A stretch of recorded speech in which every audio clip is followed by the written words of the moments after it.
Fala galera! No vídeo de hoje, a gente vai falar sobre uma grande mudança no Corinthians, a demissão de Ramon Díaz. O técnico argentino deixou o comando do timão após a derrota para o Fluminense, por 2-0, na Neoquímica Arena, pela quarta rodada do Campeonato Brasileiro. Essa decisão pegou muita gente de surpresa, mas será que foi uma escolha inevitável? Vamos analisar tudo, desde o desempenho do time até as semelhanças com a saída de Ramon Díaz do Vasco em 2024. Então fica ligado que a análise de hoje promete. O Corinthians estava com um clima de muita tensão, principalmente após a derrota no jogo contra o Fluminense. Perder em casa, na Neoquímica Arena, nunca é fácil, e muito menos no início do Campeonato Brasileiro, onde o Corinthians tinha o objetivo de começar forte. O placar de 2-0 não foi uma goleada, mas deixou claro que o time não estava rendendo o esperado. E como sabemos, em time grande como o Corinthians, essas derrotas, principalmente em casa, acabam gerando pressão em cima do treinador. E isso foi o que aconteceu com Ramon Díaz. A diretoria alvinegra não aguentou mais os resultados ruins e, então, anunciou a demissão do técnico.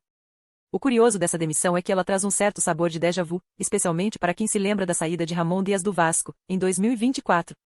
Naquele ano, o treinador também deixou o comando de um grande clube após uma derrota na quarta rodada do Campeonato Brasileiro. Só que, no caso do Vasco, o revés foi ainda mais contundente, o time perdeu por 4-0 em casa para o Criciúma.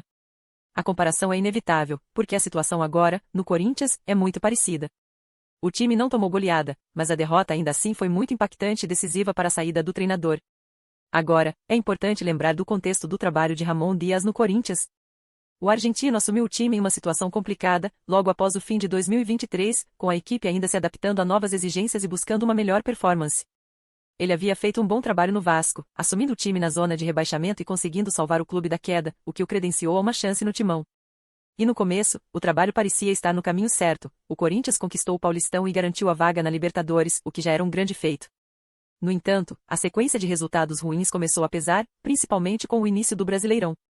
A derrota para o Fluminense, seguida de outros resultados abaixo do esperado, como a derrota para o Palmeiras e o revés na Sul-Americana contra o Huracan, deixaram claro que algo não estava funcionando.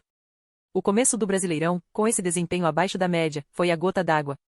E, com isso, a pressão da torcida e da diretoria foi se acumulando. A verdade é que o Corinthians não estava conseguindo evoluir, e a diretoria viu que o ciclo de Ramon Díaz no clube estava chegando ao fim.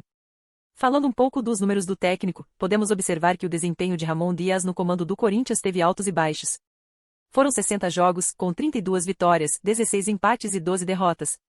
Isso dá um aproveitamento de 62,2%, que em uma competição longa como o Brasileirão, é até razoável.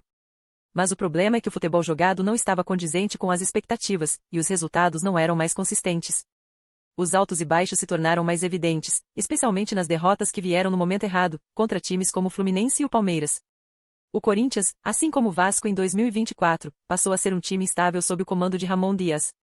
As vitórias importantes não vinham com a frequência necessária, e as derrotas pesavam muito. O timão, que já vinha de uma recuperação em 2023, esperava mais consistência na temporada de 2024, mas os primeiros sinais não foram bons. E, claro, o futebol jogado também não estava agradando aos torcedores, que estavam cada vez mais impacientes com a situação. E o que fazer agora? A grande questão é, quem vai assumir o lugar de Ramon Díaz? A diretoria do Corinthians tem pouco tempo para encontrar um substituto à altura, e a pressão sobre quem chegar será imensa. O clube precisa de alguém que consiga dar uma nova cara ao time, que se recupere rapidamente no Campeonato Brasileiro e consiga bons resultados. Talvez, mais do que nunca, o Corinthians precise de um técnico que entenda a grandeza do clube e que seja capaz de lidar com a pressão de comandar uma das maiores equipes do Brasil.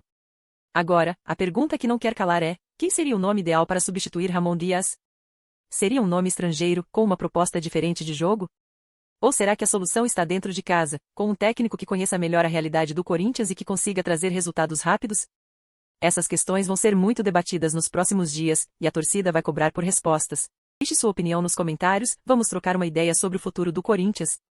E não se esqueça de curtir o vídeo e se inscrever no canal para não perder nenhuma análise importante sobre o mundo do futebol. Até a próxima!